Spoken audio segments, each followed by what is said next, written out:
You just left a doctor's office and they told you that you had 3 months to live. 3 months and you would no longer be on the planet. What kind of priorities would you set? Who would you want to see? Where would you want to go? Who would you want to make amends with?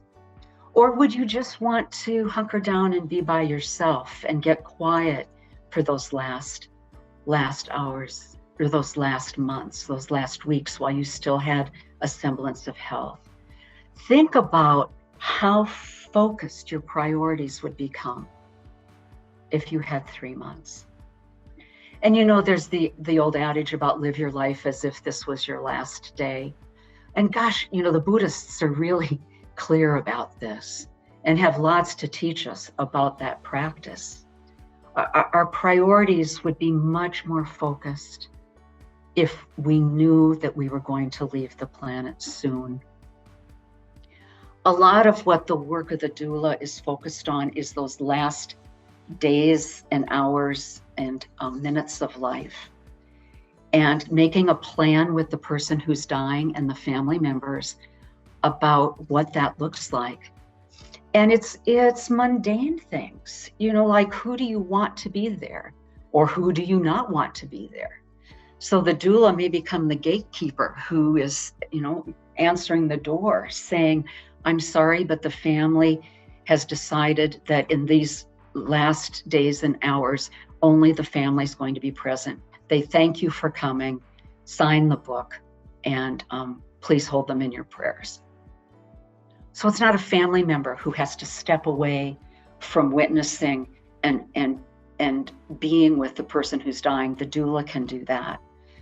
You know, do you want music? Do you want country western music playing, or do you want silence?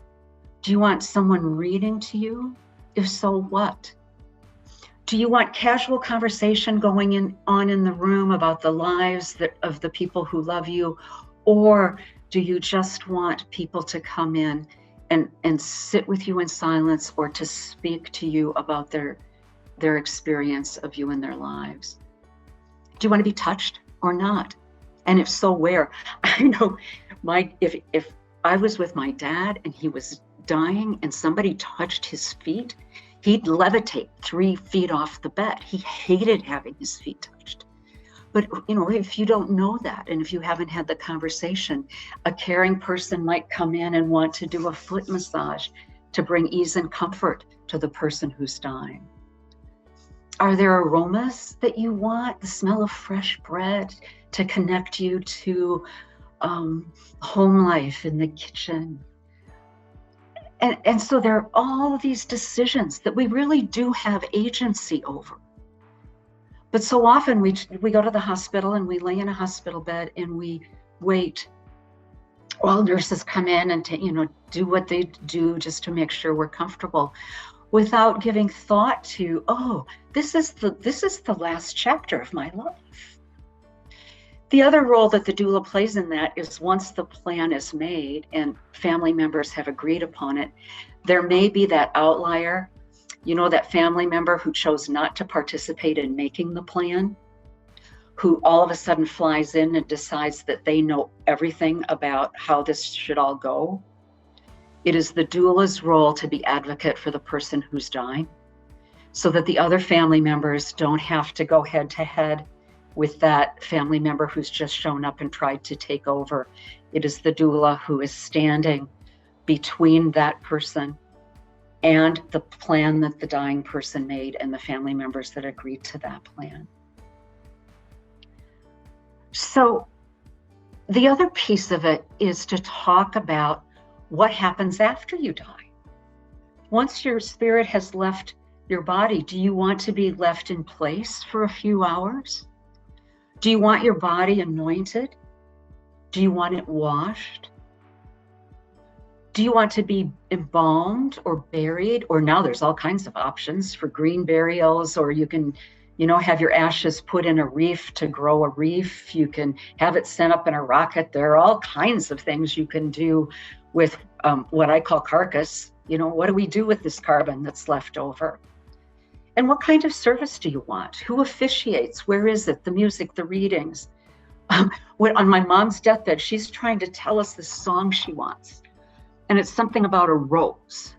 And it took us about a half a day to figure out what the song was and who she wanted to sing it, which was my niece, who was not capable of singing it. But we did find someone who was close to my mother that did sing the song.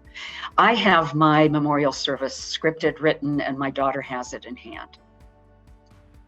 And what about the remains? You know, again, what do you want to have happen?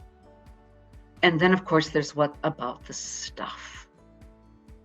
Because here's where families often end up in great conflict, is what about the stuff?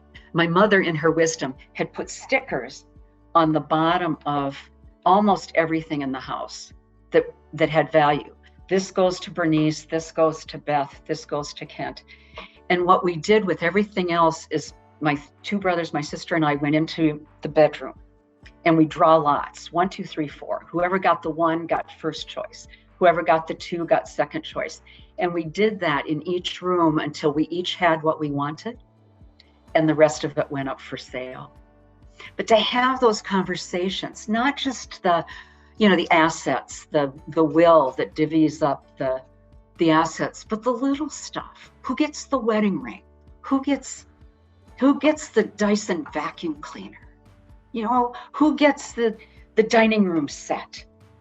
To really have those conversations in advance is such an act of love.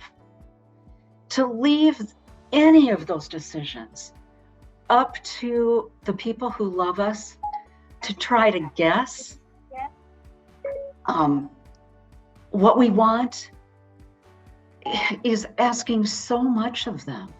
To do that in a time of grief and stress, it is such a gift if we can have those conversations with our children, with our spouses.